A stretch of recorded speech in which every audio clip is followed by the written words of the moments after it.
Taiko myanya eyokutereraho nk'Akatovu, Karangara, Karengero n'ahandi omuri Marongo, Rwengo district eitwashanga bingi omu batura bashobirwe ng'omuntu wabo wa NRM Smeo Senchama taraha ballot paper. Abo kuba chairman omwe muri abaye besimbireho yiza atari ya ballot.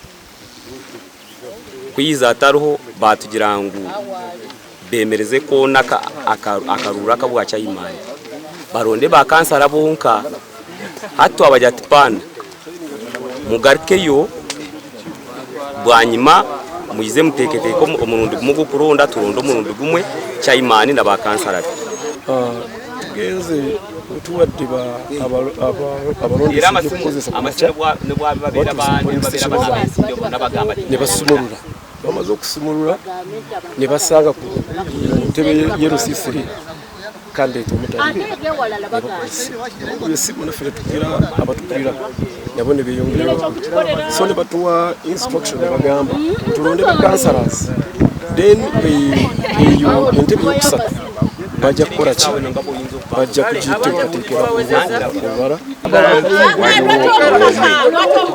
esimbyewo baluti paper tagidde mutegedde muti ate nga tebannasumulula. Abandi abarukayanira entebe egi barimu Innocent ahimisibwe, Edward Mugoje na Charles ahimisibwe baba bari ballot paper bonka akarura aka kayemerezebwa ate kano kwe kusalawo kw'emyaka 5 miramba okulabika nti no ekitundu kyaffe either kyeyongerako kubanga wano tulina obuyinza okusalirawo abakulembeze be tulina okutambula nabo emyaka 5. Omugandi omu district ya Lyantonde akaruru katandika omu bwire kandi kaba kihorere omu myanya myingi eitwahikamu kuba abantu bazze kulona mu bungi kuba baagala abantu baabwe abasookerwako abantu baabwe abasookerwako kitegeeza nti bagenda kubafaako n'olwekyo nga boolaba wano polling station eno nga boogiraba abantu balonze n'obukarabe katambura kurungi omubaro gw'abantu abakateera gwabagura muke songa lwaki abantu tetujumbira kulonda kuno nti eri gye twasookera abasinga be twali tusuubira nti be bagenda okuyitamu be twawa akalulu kaffe ate si be baalangirira.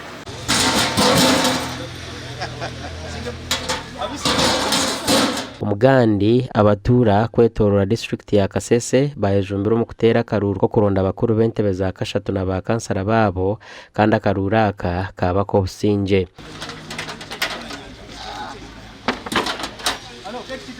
Abesimbira ha ntebe zitari zimwe na zimwe baraganisa okureetaho obuheereza burungi baba barangirirwe nk'abasinguzi.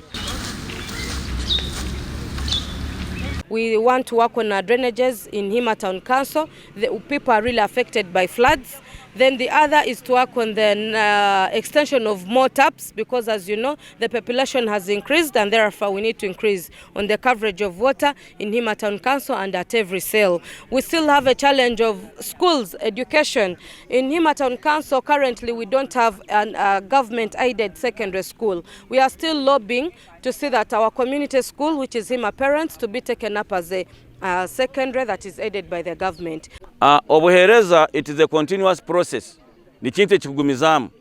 For example, barabo olimira oruguudo nirija kukura. Oruguudo ne kuba norumaintaininga norulolera. Bwaraba oine nkensonga za security. Security, that means eine kuba maintained. So one, nginja kora maintenance of security or roads and no kurora ngu emirimu endi ya government projects twazirolera for effective performance. Enamba ya kabiri hanu Munyamwamba division mura tunemu ekizibu kya maizi ibora lya maizi ebyare bindi nosanga amezi nibagagora 15 ekidomora tenka buchumba musiki mukule abantu bena maizi marungi go kunywa. Gasha kwa Sandeke William na Gilbert Mahanguzi.